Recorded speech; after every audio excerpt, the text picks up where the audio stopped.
కొడవలూరు మండలం north రాజుపాలెంలోని Shri Venkateswara engineering కాలేజీలో police సిబ్బంది ఆధ్వర్యంలో డ్రగ్స్ వినియోగంపై అవగాహన కార్యక్రమం నిర్వహించారు. ఈ సందర్భంగా ఆమె మాట్లాడుతూ ప్రస్తుతం గంజాయి ట్రెండింగ్ లో ఉందని, వివిధ రూపాల్లో దీన్ని అక్రమంగా తరలిస్తున్నారని, వీటిపై విద్యార్థులు అవగాహన కలిగి ఉండాలని అన్నారు. సరదాగా ఒకసారి దీనికి అలవాటు పడితే బానిసలవుతారని, కుటుంబాలు విచ్ఛిన్నమవుతాయన్నారు. గంజాయి రహిత సమాజానికి యువత సహకరించారని, యువత కుటుంబంలో పాటు ప్రజలకు వీటిపై అవగాహన కల్పించాలన్నారు. గంజాయి విక్రయించిన, సేవించిన ఎలాంటి సమాచారం ఉన్నా వెంటనే సంబంధిత పోలీసులకు సమాచారం ఇవ్వాలన్నారు. ఈ కార్యక్రమంలో రూరల్ డీఎస్పీ ఘట్టమైన శ్రీనివాసరావు, కొడవలూరు సీఐ సురేంద్రబాబు, మహిళా police CI Subbarao, Kodavaluru SI Kotireddy తదితరులు పాల్గొన్నారు.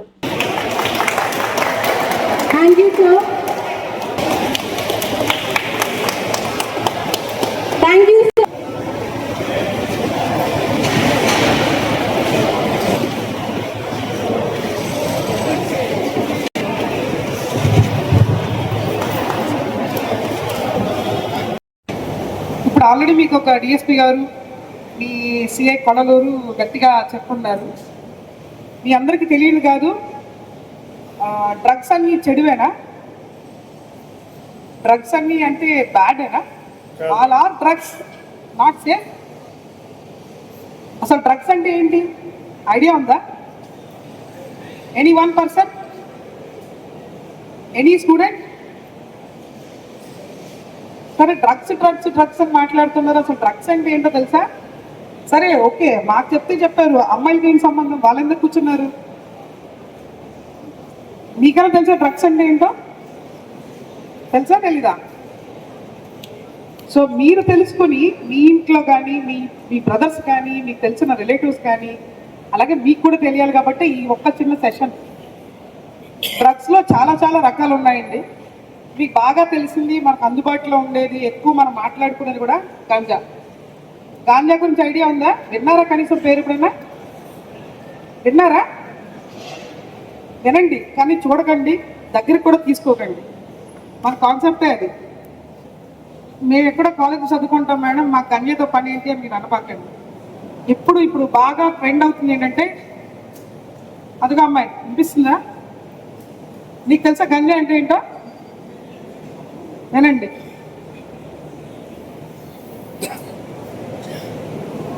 అమ్మాయిలు బాగా వింటారు అనుకున్నాం కానీ అమ్మాయిలు వినట్లేదు. ఓకే, ఈ గంజా అనేది ఒక ఎడిక్టివ్. ఇది ఒక్కసారి స్టార్ట్ చేసి తీసుకున్నారంటే మన మైండ్ మన కంట్రోల్లో ఉండదు. అంటే ఇది ఒక సైకోట్రోపిక్ సబ్స్టెన్స్ అనమాట. ఒక టైప్ ఆఫ్ డిస్టర్బెన్స్లోను, హాలోసినేషన్లోనూ ఉంటాం. మనకి ఏం చేస్తున్నామో మన మైండ్ మన కంట్రోల్లో ఉండదు. ఇది ఒక్కసారి టేస్ట్ చేసిన తర్వాత, తీసుకున్న తర్వాత మళ్ళీ దాని మీదకే వెళ్ళిపోతుంది. అందుకే ఇది ఎడిక్టివ్ అనమాట. ఇది ఫైనాన్షియల్లీ మనం మొత్తం అంతా డీగ్రేడ్ చేసే వాటిని మనం వద్దు అంటాం. అందుకే మనం ఏం చెప్తున్నాము, సే నో టు డ్రగ్స్. ఈ కాన్సెప్ట్ తోటి మేము ఎడ్యుకేషన్ ఇన్స్టిట్యూషన్ని బాగా ఎడ్యుకేట్ చేయడం కోసం అని ఈ ప్రోగ్రామ్ స్టార్ట్ చేశాము. ఇందులో డ్రగ్స్లో రకరకాలు ఉంటాయి. ఇప్పుడు లీఫీ డ్రగ్స్ ఉంటాయి, అవి చిన్న చిన్న ప్యాకెట్స్లో వాళ్ళు అమ్ముతూ ఉంటారు. అవి ఎక్కడి నుంచి అంటే ఎక్కడెక్కడి నుంచో ట్రాన్స్పోర్ట్ అయ్యి the girl at the next door with green this thing, please listen. So ఈ డ్రగ్స్ ఎలా వస్తాయంటే ట్రాన్స్పోర్ట్ డిఫరెంట్ ప్లేసెస్కి ట్రాన్స్పోర్ట్ అవుతాయి. మీకు చిన్నగా ఇందాక ఆల్రెడీ మీకు ప్రిన్సిపల్ సార్ చెప్పారు, జస్ట్ ఊరికే టేస్ట్ చేద్దాము. Curiosity, the level of curiosity వల్ల మీరు టెస్ట్ చేస్తే ఎలా ఉంటుంది అని చెప్పేసి ఒక్కసారి అనుకుంటారు. ఒకసారి టేస్ట్ చేయగానే మళ్ళీ దాన్ని తీసుకెళ్ళిపిస్తుంది. మీరు ఇంకా ఫైనాన్షియల్గా ఎవరు ఎర్న్ చేయరు కాబట్టి కంపల్సరీగా ఒక చిన్న ప్యాకెట్ ఆఫ్ 300 రూపీస్ 500 రూపీస్ అమ్ముతారు. మళ్ళీ కొనాలంటే ఇంట్లోంచి తీసుకొస్తారు. గుంటూరులో నేను వర్కింగ్ ఇన్ గుంటూరు, ఎలక్షన్స్ మోడ్లో ఉన్నాము. కానీ ఒక లేడీ, ఒక పేరెంట్ వచ్చి నా దగ్గర ఏడుస్తూ ఉన్నారు. ఆవిడ కంప్లైంట్ చేస్తూ ఉన్నారు, రేపు ఎలక్షన్ యాక్చువల్లీ నేను చెక్కింగ్ కోసం వెళ్ళాను. ఆవిడ ఒకటే బాధపడుతూ ఉన్నారు, మా బాబు సెకండ్ ఇయర్ అండి ఇంజనీరింగ్, వాడు మొత్తం డ్రగ్స్కి అడిక్ట్ అయ్యాడు. ఎలా అంటే ఇంట్లోనే రూమ్లోనే కూర్చుని ఏడుస్తూ ఉన్నాడు. ఆఖరికి వాళ్ళ డాడీ షర్ట్ పాకెట్లోంచి డబ్బులు దొంగతనం చేశాడు. ఇంకా చుట్టుపక్కల ఏమనుకున్నా సరే వాటిని నేను బాగు చేసుకోవాలని కాలేజ్ మార్పించి తీసుకొచ్చామండి అక్కడ. ఆవిడ చెప్పింది ఏంటంటే, ఈ డ్రగ్స్ అమ్మే వాళ్ళని కానీ, మా పిల్లల్లాగా బాధపడే వాళ్ళని కానీ మీరు యాక్షన్ తీసుకోవాలని అన్నారు. ఆ నెక్స్ట్ రోజు ఎలక్షన్ అవడంతో నేను ఆవిడతో మీకు మళ్ళీ మాట్లాడతానని చెప్పి ఆపేశాను. బట్ అప్పుడు కూడా నాకు అర్థమైంది ఏంటంటే పేరెంట్స్ ఎంత బాధపడుతున్నారు.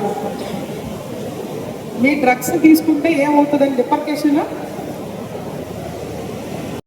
ఆర్టిఫిషియల్ డ్రగ్స్ ఉంటాయి. ఇవి న్యాచురల్ డ్రగ్స్ నేను చెప్పింది కొన్ని ఉంటే, ఆర్టిఫిషియల్ డ్రగ్స్ అంటే ఫార్మాస్యూటికల్స్ ఉంటే మాకు అర్థమయ్యేది. ఈ ఇథైల్ మిథైల్ బేస్డ్ ఎండిఎస్ఎం కానీ ఎల్ఎస్ఎం కానీ అన్నీ ఏంటంటే ఒక టైప్ ఆఫ్ హాలోసినేషన్స్ క్రియేట్ చేస్తాయి. ఒక్కసారి మీరు నాలుగు మీద పెట్టుకోగానే అది మనకు తెలీదు, అది ఈవెన్ వేరే డ్రింక్స్లో కూడా కలుపుతారు. అది ఒక్కసారి తీసుకోగానే మనం ఒక డిఫరెంట్ మైండ్లోకి వెళ్ళిపోతాం. ఫిజికల్ మాలీ డ్రగ్ అని కూడా అంటారు. ఏంటంటే మనం ఫిజికల్గా మనం ఏం చేయాలనుకున్నా మనం చేయం, అవతల వాళ్ళు కంట్రోల్ చేసిందే చేస్తాం. సో ఈ artificial drugs are more dangerous. అది జస్ట్ నాలుగు మీద ఒకసారి పెట్టుకోగానే you turn out what you're doing అని కూడా నాకు తెలియదు. సో ఇవన్నీ కూడా ఏంటంటే వాళ్ళకి ఫుల్ ఎనర్జీ వచ్చినట్టు, ఆ టైంకి చాలా హ్యాపీగా ఉన్నట్టు ఫీల్ అవుతారు. కానీ ఆల్మోస్ట్ అది హాలోసినేషన్, మెంటల్ ఇల్నెస్ లాగా తయారవుతుంది అనమాట. సో దీని ఇంపాక్ట్ ఎలా ఉంటుంది? మీ ఫైనాన్షియల్ మీద పడుతుంది, మీ పేరెంట్స్ మీద పడుతుంది, మీ సొసైటీ మీద కూడా పడుతుంది. ఎవరైనా డ్రగ్స్ తాగిన దగ్గర తీసుకుంటారా?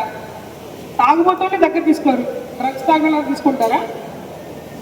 కానీ ఇది సేల్ అవ్వాలన్నా అన్ని చేయాలన్నా కూడా స్టూడెంట్సే వాళ్ళకి టార్గెట్. మీకు తెలుసుకోవాలని క్యూరియాసిటీ ఉంటుంది, వాళ్ళు అమ్ముకోవాలని ఉంటుంది. So students are being more targeted. So we always say you అంటే నెగిటివ్ థాట్లో కాకుండా మీరు మీ భవిష్యత్తు కోసం ఆలోచించుకుని ఇలాంటి డ్రగ్స్ పియర్ గ్రూప్ కానీ ఫ్రెండ్స్ కానీ ఏదైనా పార్టీస్లో కానీ ఏం పర్లేదు, మనం ఎదిగాం కదా, సిగరెట్ స్మోక్ చేయండి అన్నట్టు సిగరెట్లో కానీ ఇప్పుడు డ్రగ్స్ ఆయిల్లో కూడా అమ్ముతున్నారు, చాక్లెట్స్లో కూడా అమ్ముతున్నారు, స్టూడెంట్స్ చిన్నపిల్లలు కూడా అమ్ముతున్నారు. సో ఏంటి, ఒక్కసారి ఎడిక్ట్ చేస్తే మళ్ళీ కొనుక్కుంటామని ఉద్దేశంతో వాళ్ళు అమ్ముతున్నారు. సో వీటి గురించి మీకు సమాచారం తెలిసినా ప్లీజ్ టెల్ టు పోలీస్. మీకు ఇక్కడ టీమ్స్ ఫామ్ చేసింది, ఈగల్ టీమ్స్ అని, దానికి ఒక లీడర్ పెడతాం. మీ ద్వారా కూడా మీ దగ్గర మీ క్యాంపస్లో జరుగుతున్న ఇలాంటి ఏమైనా మీకు అనుమానం వస్తే మీరు ఈగల్ టీమ్ హెడ్ కన్నా చెప్పండి, లేదంటే ప్లీజ్ కాల్ 112 ఆర్ 100. ఎవరు కాల్ చేయాలి? లేకపోతే ఇప్పుడే మీతో మాట్లాడారు కదా మీ సీఏ గొడవలు, ఆయన ఫోన్ నెంబర్ మీ దగ్గర ఉంటే ప్లీజ్ కాల్ అంటారు. We always want something. మనం ఎప్పుడు కూడా మంచి సొసైటీని ఫామ్ చేయాలంటే ఫస్ట్ ఎడ్యుకేషన్ సిస్టంలో ఉన్న స్టూడెంట్స్ గట్టిగా ఉండాలి. ఇందాక అమ్మ చెప్పినప్పుడు you are the future citizens, అవునా కదా? See, I was also a BTech student. I am from Tripoli. Okay, so అప్పుడు మనం చదవబట్టే we are like in this position. So ఇప్పుడు మనం కరెక్ట్గా ఉన్నామంటే ఫ్యూచర్లో we'll be in the good position. అలాగే we want to say awareness. ఈ డ్రగ్స్ వద్దు అనే కాన్సెప్ట్ని మీకే కాదు, మీ సొసైటీ దగ్గర, మీ దగ్గర ఉన్న మీ ఫ్రెండ్స్ పియర్ గ్రూప్లో కూడా మీరు బాగా ప్రచారం చేయండి. So thank you all for patient hearing. Thank you. కొంతమంది స్టూడెంట్స్ కావచ్చు, కొంతమంది నార్మల్ పీపుల్ కావచ్చు, గాంజా వాళ్ళ దగ్గర కొంటున్నారు. ఇందాక మీ చైర్మన్ గారికి కూడా చెప్పారు, మీ కాలేజీ పిల్లలు కూడా ఉన్నారు అని. ఆ లిస్టు నా దగ్గర ఉంది, కానీ మీ మేనేజ్మెంట్ అడిగినా కూడా ఇవ్వని అన్నాను. ఎందుకంటే ఒక పిల్లవాడు వీడు డ్రగ్ ఇన్ఫ్లుయెన్సర్ అంటే తలెత్తుకోలేడు, అవమానకరంగా ఉంటుంది, కరెక్ట్ కాదు, నేను మీకు ఇవ్వం లేదు. మేము వాళ్ళని పిలిపించి కౌన్సిలింగ్ చేసి పంపిస్తాం సార్, కరెక్ట్ కాదని చెప్పాము. ఎప్పుడు కూడా మనం తప్పు చేసామనే ఫీలింగ్ వస్తే చాలా ఇబ్బంది పడాల్సి వస్తుంది. మీ తల్లిదండ్రుల కష్టాన్ని, మీ కష్టాన్ని, మీ కెరియర్ని తప్పుదారిలో పట్టించేటట్టుగా చేసుకోవద్దు. ఎందుకంటే సొసైటీలో చెడు ఎక్కువగా ఇన్ఫ్లుయెన్స్ అవుతూ ఉంటుంది, మంచి రాదు.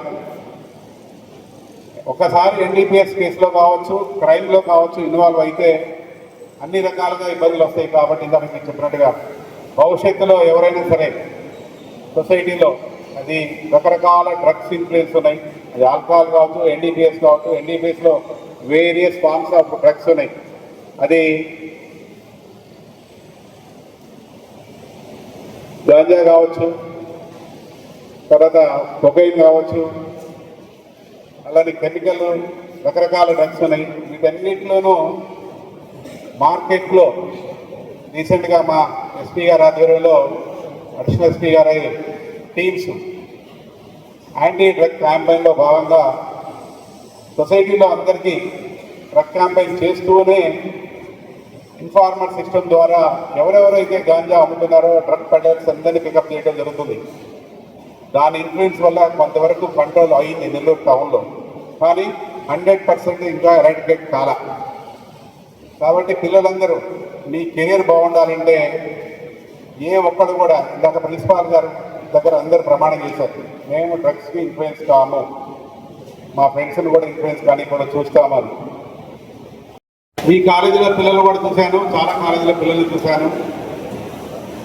నెల్లూరు టౌన్లో ఉన్న రౌడీలకి అంటే సొసైటీలో యాంటీ సోషల్ ఎలిమెంట్స్ హత్యలు చేయడం, నేరా ప్రవృత్తికి అలవాటు పడే వాళ్ళ యొక్క మనుషులు అనిపించుకోవడానికి మీ కెరియర్ని ఫలంగా పెట్టేసేసి వాళ్ళకు ఫాలోవర్స్గా ఉండాలని ఎందుకు అనుకుంటారో నాకు అర్థం కావట్లేదు. మీ తల్లిదండ్రులు పెంచింది, కాలేజీలో చేర్పించింది, వాళ్ళ కష్టార్జితం, మీ కెరియర్ మొత్తం రౌడీలకి దాసోహం లేదంటే డ్రగ్ మాఫియాకి దాసోహం అవడానికి కోసం కాదు. గుర్తుపెట్టుకోండి అందరూ. ప్రతి స్టూడెంట్ కెరియర్ కావాలనుకుంటే మీ ప్రిన్సిపల్ గారిని ఆదర్శంగా తీసుకోండి.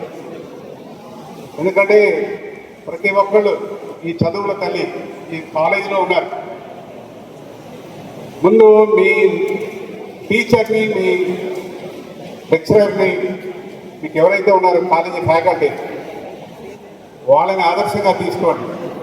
అంతేగాని టౌన్లో ఉన్న ఎదవల్ని ఆదర్శంగా తీసుకోవద్దు. మీ తల్లిదండ్రుల కష్టాన్ని గుర్తించుకోండి. చెడిపోవడం అనేది ఒక యాక్టివిటీలో పాల్గొంటే చాలు, పోలీస్ రికార్డులోకి ఒక క్రైమ్లో ఇన్వాల్వ్ అయితే చాలు, మీ జీవితకాలం మీకు అది మచ్చలాగా మిగిలిపోతుంది.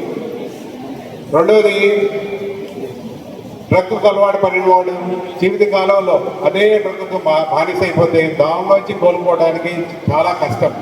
ఎందుకంటే మళ్ళీ యాంటీ అడిక్షన్, డ్రగ్ అడిక్షన్కి సంబంధించిన దానికి ట్రీట్మెంట్ కానీ చాలా మెంటల్గా, సైకలాజికల్గా ఆ ఇన్ఫ్లుయెన్స్ నుంచి బయటపడాలంటే చాలా చాలా కష్టం. రీసెంట్గా మన కోవూరు ఇన్స్పెక్టర్ గారు ఒక గ్యాంగ్ని అరెస్ట్ చేశారు. వాళ్ళ ద్వారా తెలిసింది ఏంటంటే సుమారు ఒక 150 మంది 160 మంది పిల్లలు. శ్రీనివాస్ గారు డ్రగ్స్ యొక్క డ్రగ్ ఇన్ఫ్లుయెన్స్ వల్ల జరిగే అనర్థాలు, ఒక స్టూడెంట్గా ఒక కెరియర్ బిల్డప్ చేసుకోవాలంటే ఎలా ఉండాలి, ఎలా ఉండకూడదు, దానివల్ల సొసైటీ ఇంపాక్ట్ ఎలా ఉంటుంది, ఫ్యామిలీ ఇంపాక్ట్ ఎలా ఉంటుంది, అన్ని రకాలుగా చాలా వివరంగా చెప్పారు. డ్రగ్ ఏ విధంగా ఇండ్యూస్కి గురవుతుంది అంటే ఒక స్నేహితుల వల్ల కావచ్చు, సొసైటీలో రకరకాల ప్రభావాల వల్ల యువత ఎలా పాడైపోతుంది.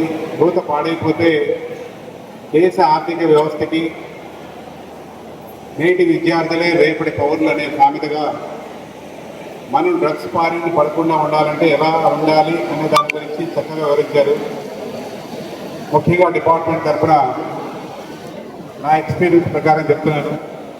సింపుల్ ఒకే ఒక్క మాట, రీసెంట్గా ఒక 6 నెలలుగా చూద్దాం, నెల్లూరు నగరంలో క్రైమ్కి అలవాటు పడిన వాళ్ళు, నేరానికి అలవాటు పడినాడు అంటే హత్యలు చేసేవాళ్ళు కావచ్చు, దొంగతనాలు కావచ్చు, రౌడీ యాక్టివిటీస్ కావచ్చు, చాలామంది నేర ప్రవృత్తికి అలవాటు పడిన వాళ్ళందరూ కూడా 90% ఆఫ్ పీపుల్ ఆల్కహాలిక్ వల్ల కావచ్చు, గాంజా డ్రగ్ ఇన్ఫ్లుయెన్స్ వల్ల కావచ్చు, ఈ నేర ప్రవృత్తికి అలవాటు పడిన వాళ్ళే.